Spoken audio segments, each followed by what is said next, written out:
Last night, you set your alarm because you wanted to wake up early to work out. It is 6 a.m.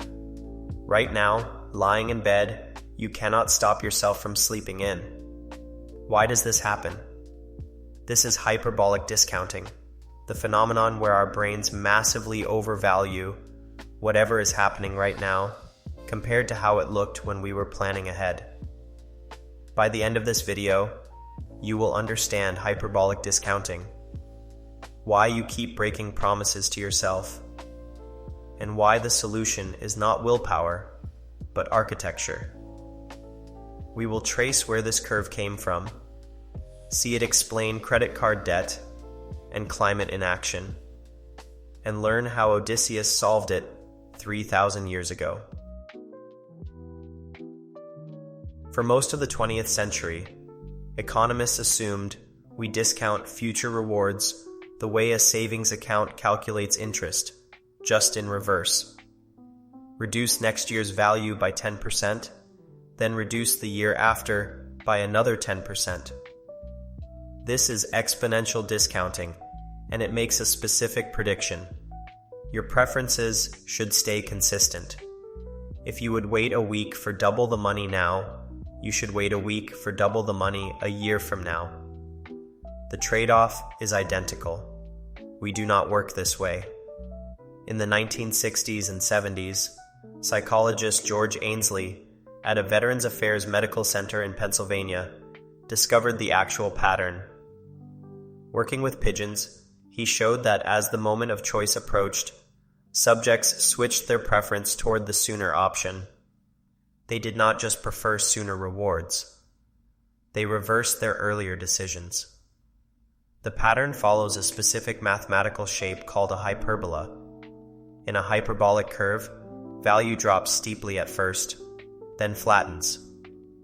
We discount the near future dramatically, more than we discount the distant future.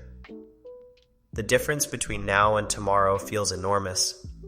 The difference between 1 year from now and 1 year plus 1 day feels like nothing. Researchers confirmed this in humans. When offered $50 today or $100 in 6 months, many people chose the immediate 50. But shift the same choice forward in time, $50 in 3 months versus $100 in 9 months, and almost everyone chose to wait. Same trade-off, different answer. Time flipped the preference.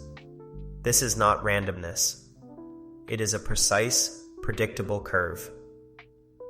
Your planning self genuinely wants to exercise tomorrow. Your alarm clock self genuinely wants more sleep. Both preferences are mathematically predictable. Both are incompatible.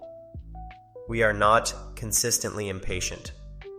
We are wildly impatient about now versus soon, and barely distinguish later from even later. Once you understand the curve, you see it everywhere.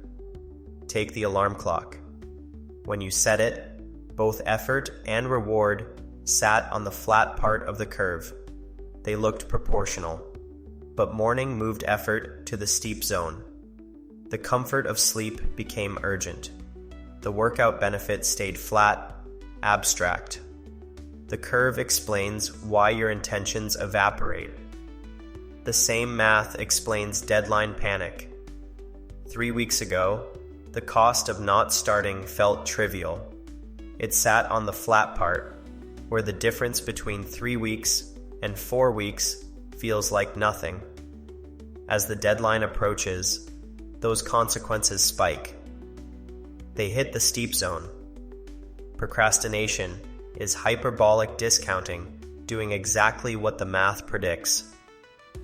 Professor Piers Steele at the University of Calgary found that chronic procrastination has quadrupled since the 1970s, from 5% to 20% of adults. Among college students, his research found 80 to 95% procrastinate. A study on arbitrators found that those who scored 1 standard deviation above the mean in procrastination took approximately 83 days longer to complete their work than their peers. Our environment has loaded the steep zone with instant rewards, streaming, social media, notifications.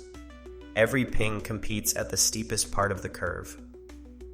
But hyperbolic discounting does not only explain personal struggles, it shapes entire economies and policy failures. Consider credit card debt. The purchase feels good right now. The bill arrives next month, on the flat part of the curve where future pain seems abstract.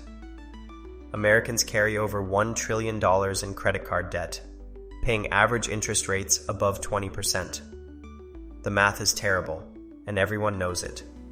But hyperbolic discounting weights immediate pleasure against distant cost, and the curve wins. Climate policy follows the same pattern. The costs of reducing emissions feel immediate and concrete. Higher energy prices, industrial changes, economic adjustment.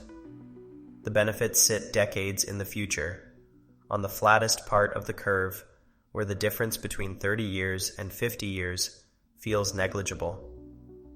Voters and politicians discount future catastrophe the same way you discount tomorrow's workout. The steep zone always wins the immediate vote. This is not a moral failure, it is geometry. 80% of American smartphone users create rules to limit screen time. Only 12% use their phone's built-in features. The rules feel easy when consequences sit flat.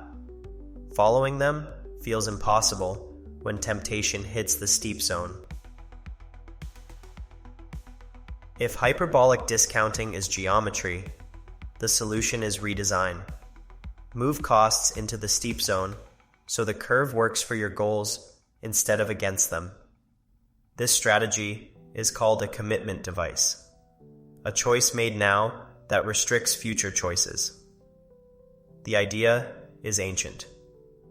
In Homer's Odyssey, Odysseus wants to hear the sirens sing without crashing his ship on the rocks.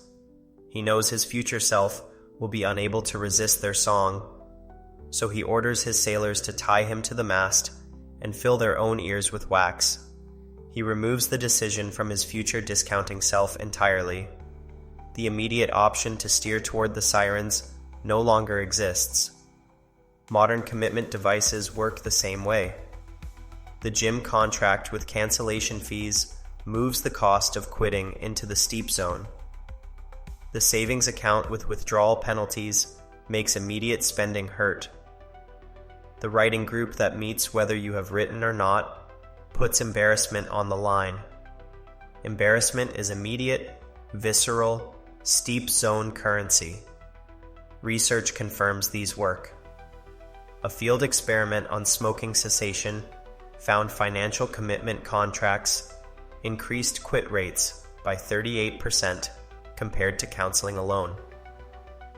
The filmmaker Alice Wu wrote a $1,000 check to the National Rifle Association, an organization she opposed, and gave it to a friend to mail if she did not finish her screenplay in 5 weeks. She finished. Behavioral researcher Catherine Milkman developed another approach called temptation bundling. Instead of fighting the steep zone pull, you attach it to your goal. In her study, participants could only listen to addictive audiobooks at the gym. The immediate pleasure of the story became linked to exercise. Gym visits increased 51%. After the study, 61% of participants paid to keep the arrangement. A 2020 Cochrane review found that Alcoholics Anonymous was more effective than other treatments at maintaining abstinence. The daily meetings, the sponsored check-ins, the 90 meetings in 90 days. These are commitment architecture. Recovery sits in the steep zone every day.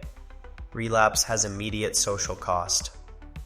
Once you see hyperbolic discounting, you stop asking why you cannot just do what you planned. you start asking how to make the immediate math favor your future self. Build the bridge before you reach the river, while the stakes still feel flat.